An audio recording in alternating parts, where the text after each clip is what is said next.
ನಮಸ್ಕಾರ ಸ್ನೇಹಿತರೆ, ಕ್ಲಾಸ್ ಗುರು ಯೂಟ್ಯೂಬ್ ಚಾನಲ್ಗೆ ಸ್ವಾಗತ. ಬೆಟ್ಟಿಂಗ್ ಆ್ಯಪ್ ಇವಾಗ ಸ್ವಲ್ಪ ಸಮಯದಲ್ಲೇ ತುಂಬ ಹಣ ಮಾಡಬೇಕು ಅಂತ ತುಂಬ ಜನ ಹೊರಟಿದ್ದಾರೆ. ಅದರಲ್ಲೂ ಈ IPL ಸೀಸನ್ ಬಂದರೆ ಅಂತೂ ತುಂಬ ಜನ ಬೆಟ್ಟಿಂಗ್ ಆ್ಯಪ್ ಹಿಂದೆನೇ ಬಿದ್ದಿರ್ತಾರೆ. ಅದರಲ್ಲೂ ನಮ್ಮ ಯುವ ಜನತೆ ಅಂತೂ ಕಡಿಮೆ ಸಮಯದಲ್ಲೇ ಕೋಟ್ಯಾಧೀಶರಾಗಬೇಕು ಅನ್ನೋ ಕನಸನ್ನು ಕಟ್ಟಿರ್ತಾರೆ.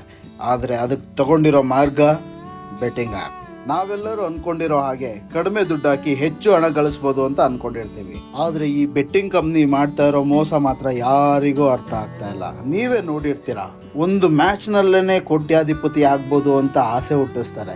ಇದೇ ರೀತಿ ಎಲ್ಲ VIP ಸೆಲೆಬ್ರಿಟಿಗಳನ್ನ ಕರ್ಕೊಂಬಂದು ಅಡ್ವರ್ಟೈಸನ್ನು ಮಾಡಿಸ್ತಾರೆ. ಆದರೆ ಇಲ್ಲಿ ನಡೀತಾ ಇರೋದು ಏನು, ನಿಮಗೆ ಸುಲಭವಾಗಿ ಅರ್ಥ ಮಾಡಿಸ್ಬೇಕು ಅಂತಂದರೆ, ಹೀಗೆ IPL ಇದೆ, ಇದರಲ್ಲಿ ಸುಮಾರು ಆ್ಯಪ್ಗಳಿದೆ. ಇಲ್ಲಿ ನೀವು ಇಷ್ಟು ಜನ ಪ್ಲೇಯರ್ಸ್ನ ಸೆಲೆಕ್ಟ್ ಮಾಡ್ಕೋಬೇಕು, ಇಷ್ಟು ಪಾಯಿಂಟ್ಸ್ ಬರಬೇಕು ಅಂತ. ಆದರೆ ಇಲ್ಲಿ ಬೆಟ್ಟಿಂಗ್ ಆ್ಯಪ್ ಕಂಪ್ನಿಗಳು AI ಟೆಕ್ನಾಲಜಿ ಯೂಸ್ ಮಾಡಿಕೊಂಡು ರೋಬೋಟಿಕ್ಸ್ ಜೊತೆಯಲ್ಲಿ ಆಡಿಸ್ತಾ ಇದ್ದಾರೆ. ನಾವು ಎಷ್ಟೇ ಟ್ರೈ ಮಾಡಿದ್ರೂ ನಾವು ಗೆಲ್ಲೋದಿಲ್ಲ. ಯಾಕಂದರೆ ಅಲ್ಲಿ ಹೆಚ್ಚು ಪಾಯಿಂಟ್ಸ್ ಬರೋದು ಈ ರೋಬೋಟಿಕ್ಸ್ಗಳಿಗೆ ಮಾತ್ರ. ಇದು ಹೇಗೆ ಸಾಧ್ಯ ಆಗುತ್ತೆ ಅಂತಂದರೆ, ಬ್ಯಾಕ್ ಎಂಡಿಂದ ಟೀಮ್ನ ಮಾಡಿಫೈ ಮಾಡ್ತಾರೆ. ಯಾರು ಹೆಚ್ಚು ರನ್ ಹೊಡೆದಿರ್ತಾರೋ ಅವ್ರನ್ನ ಹೆಸರು ಮಾತ್ರನೇ ಆ್ಯಡ್ ಮಾಡ್ತಾರೆ. ಯಾರು ಕಡಿಮೆ ರನ್ ಹೊಡೆದಿರ್ತಾರೋ ಅವ್ರನ್ನ ಹೆಸರನ್ನ ಆರಾಮಾಗಿ ಟೀಮಿಂದ ಡಿಲೀಟ್ ಮಾಡ್ತಾರೆ.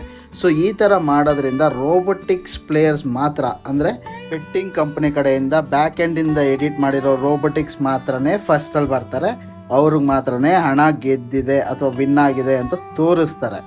ಇದಕ್ಕೆ ಸಾಕ್ಷಿಯಾಗಿ ಗೇಮಲ್ಲಿ ಯಾರೇ ವಿನ್ನರ್ ಆದ್ರೂ ಅವ್ರ ಐಡೆಂಟಿಟಿನ ಕಂಪ್ನಿಯವರು ಬಿಟ್ಕೊಂಡು ಕೊಡೋದಿಲ್ಲ. ಏನಕ್ಕೆ ಅಂದರೆ ಅವ್ರು ಮಾಡ್ತಾ ಇರೋದೆಲ್ಲ ಫೇಕ್. ಸೊ ಈ ಬೆಟ್ಟಿಂಗ್ ಆ್ಯಪ್ಗಳು ಕೊಡೋ ಅಡ್ವರ್ಟೈಸಿಂದ ನೀವು ಯಾಮಾರಿ ಜಾಲಕ್ಕೆ ಬೀಳಬೇಡಿ. ಮೋಸ ಹೋಗ್ತೀರಾ. ಸೊ ಹೆಮ್ಮೆಯಿಂದ ದುಡಿದು ತಿನ್ನಿ. ಸೊ ಇವಾಗ ನೀವೇ ಹೇಳಿ, ಬೆಟ್ಟಿಂಗ್ ಆ್ಯಪ್ಗಳು ಬ್ಯಾನ್ ಆಗಬೇಕೋ ಬೇಡವೋ?